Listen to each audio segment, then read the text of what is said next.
بسم اللہ الرحمن الرحیم۔ السلام علیکم دوستو، کیسے ہیں آپ؟ امید ہے آپ سب خیریت سے ہوں گے۔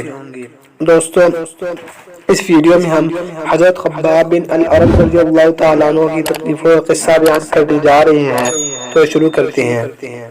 حضرت خباب بن الارت رضی اللہ تعالیٰ عنہ بھی انہی مبارک ہستیوں میں سے ہیں جنہوں نے امتحان کے لیے اپنے آپ کو پیش کیا تھا اور اللہ کے راستے میں سخت سے سخت تکلیفیں برداشت کی۔ شروع ہی میں وہ 5-6 آدمیوں کے بعد مسلمان ہو گئے تھے، اس لیے بہت زمانہ تک تکلیفیں اٹھائیں۔ لوہے کی زرہ پہنا کر ان کو دھوپ میں ڈال دیا جاتا تھا، جس سے گرمی اور تپش کی وجہ سے پسینوں پر پسینے بہتے رہتے تھے۔ اکثر اوقات بالکل سیدھا گرم ریت پر لٹا دیا جاتا تھا، جس کی وجہ سے کمر کا گوشت تک گل کر گر گیا۔ یہ ایک کافر عورت کے غلام تھے۔ اس کو خبر پہنچی کہ حضور اقدس صلی اللہ علیہ وسلم سے ملتے ہیں، تو اس کی سزا میں لوہے کو گرم کر کے ان کے سر کو اس سے داغ دیتی تھی۔ جب حضرت عمر رضی اللہ تعالیٰ عنہ نے ایک مرتبہ عرصے کے بعد اپنے زمانہ خلافت میں حضرت خباب رضی اللہ تعالیٰ عنہ سے ان کی تکالیف کی تفصیل پوچھی جو ان کو پہنچائی گئی تھی، انہوں نے عرض کیا کہ آپ میری کمر دیکھیں۔ حضرت عمر رضی اللہ تعالیٰ عنہ نے کمر دیکھ کر فرمایا، ایسی کمر تو کسی کی دیکھی ہی نہیں۔ انہوں نے عرض کیا کہ مجھے آگ کے انگاروں پر لٹا کر گھسیٹا گیا، میری کمر کی چربی اور خون سے وہ آگ بجھتی۔ ان حالات کے باوجود جب اسلام کو ترقی ہوئی اور فتوحات کا دروازہ کھلا تو اس پر رویا کرتے کہ خدا نخواستہ ہماری تکالیف کا بدلہ کہیں دنیا میں ہی تو نہیں مل گیا۔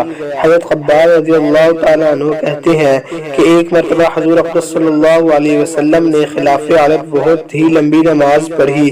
صحابہ رضی اللہ تعالیٰ عنہ نے اس کے متعلق عرض کیا تو حضور صلی اللہ علیہ وسلم نے ارشاد فرمایا، یہ رغبت تو دور کی نماز تھی، میں نے اس میں اللہ تعالیٰ سے 3 دعائیں کی تھی، 2 ان میں سے قبول ہو گئی اور ایک کو انکار فرما دیا گیا۔ میں نے یہ دعا کی کہ میری ساری امت قحط سے ہلاک نہ ہو جائے، یہ دعا قبول ہو گئی۔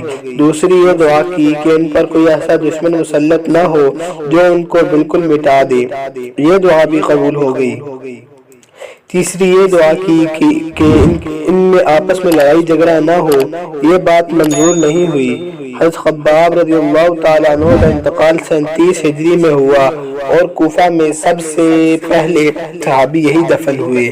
ان کے انتقال کے بعد حضرت علی کرم اللہ وجہہ کا گزر ان کی قبر پر ہوا تو ارشاد فرمایا، اللہ خباب رضی اللہ تعالیٰ عنہ پر رحم فرمائے، اپنی رغبت سے مسلمان ہوا اور خوشی سے ہجرت کی اور جہاد میں زندگی گزاری اور مصیبتیں برداشت کی۔ مبارک ہے وہ شخص جو قیامت کو یاد رکھے اور حساب کتاب کی تیاری کرے اور گزارے کے قابل مال پر قناعت کرے اور اپنے مولا کو راضی کر لے۔ جزاک اللہ۔